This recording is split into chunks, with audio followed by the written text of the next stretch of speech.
Gold trusted gold buyers తాకట్టులో ఉన్న బంగారాన్ని విడిపించి ఈ రోజు ఉన్న మార్కెట్ ధరకే కొనబడును. మరిన్ని వివరాలకు సంప్రదించండి 77107720. గుంటూరు జిల్లాలో మిర్చి రైతులకు మద్దతు ధర ఇవ్వాలని చెప్పి మాజీ ముఖ్యమంత్రి జగన్మోహన్ రెడ్డి యార్డ్ను సందర్శించి వారికి సంఘీభావం తెలియజేసిన నేపథ్యంలో రాష్ట్ర ప్రభుత్వం మాత్రం ఈరోజు ఎమ్మెల్సీ కోడ్ ఉల్లంఘనకు పాల్పడ్డారనే ఉద్దేశంతో మాజీ ముఖ్యమంత్రి జగన్మోహన్ రెడ్డితో పాటు మరొక 8 మంది మీద కేసు నమోదు చేశారు.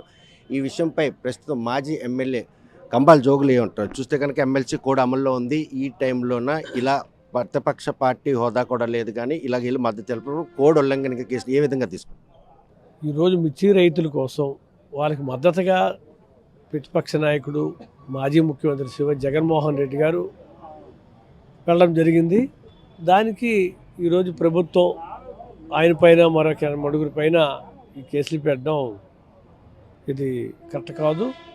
ఎందుకంటే ఇప్పుడు రైతుల పక్షాన రైతులు ఆదుకోవడానికి వెళ్ళడం జరిగింది తప్ప ఈ కోడికి దీనికి సంబంధం ఎక్కడ ఉంటుంది? ఎలక్షన్ కమిషన్ తీవ్రంగా తప్పుపడుతుంది. ఇది పట్టభద్రులు ఉపాధ్యాయులు ఎమ్మెల్సీ ఎలక్షన్ అయినప్పుడు కూడాను పార్టీకి రహితంగా జరుగుతున్నాయి. పార్టీతో ఎటువంటి సంబంధం లేదు. కేవలం ఉద్యోగస్తులు పట్టభద్రులు మాత్రమే ఎన్నికలు జరుగుతాయి.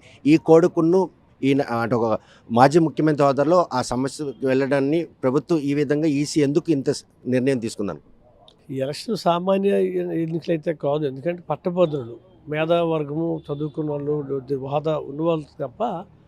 కాబట్టి రైతులు అనేవాళ్ళు సామాన్య రైతులు, సామాన్య ప్రజల కోసం రైతుల కోసం చేసేది ఇది. కాబట్టి దీనికి ఇది సంబంధం ఓట్ల కోసమైన సంబంధం అయితే ప్రత్యేక మద్దతు దీనివల్ల ఏదో ఎమ్మెల్సీ ఓట్లకు మేమైనా ఓటు కూడా మేము పెట్టలేదు కదా. కాబట్టి దానికి సంబంధం లేదు. ఆ విధంగా కేసు పెట్టడము అది ఈ ప్రభుత్వం కరెక్ట్ కాదు. చూస్తే రెడ్ బుక్ అమలుకు శ్రీకారం చుట్టారు అనడానికి ఈ కేసులు నమోదు చేయడానికి పరిణామాలు తీసుకోవచ్చా?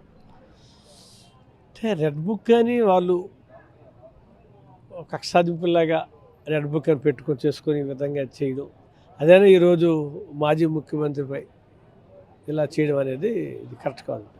చూస్తే కనుక ప్రస్తుతం కేవలం మిర్చి రైతులకు మద్దతు ధర ఇవ్వాలని చెప్పి వారికి సంఘీభావంగా వెళ్ళినందుకు ఎమ్మెల్సీ కోడ్ ఉల్లంఘన పాల్పడ్డారని చెప్పేసి మాజీ ముఖ్యమంత్రి జగన్మోహన్ రెడ్డితో పాటు మరొక 8 మంది కేసు నమోదు చేయడం మాత్రం ఇది చట్టపరంగా మాత్రం ఎటువంటి భాగం కాదు. ఈ విషయంలో కేవలం కక్ష సాధింపు ధోరణిలోనే మా నాయకుడిపై కేసులు నమోదు చేస్తున్నారు. రాష్ట్ర ప్రభుత్వం తీరుతో పాటు ఎన్నికల కమిషన్ తీరును కూడా తీవ్రంగా తప్పుపడుతున్నారు కంబాల జోగులు. వీడియో జర్నలిస్ట్ రామకృష్ణతో సత్యం, RTV శ్రీకాకుళం. మరిన్ని వీడియోస్ కోసం ఛానల్ ని సబ్స్క్రైబ్ చేయండి. లేటెస్ట్ అప్డేట్స్ కోసం వాట్సాప్ ఛానల్ ని ఫాలో అవ్వండి. ఆ లింక్ డిస్క్రిప్షన్ లో ఉంది.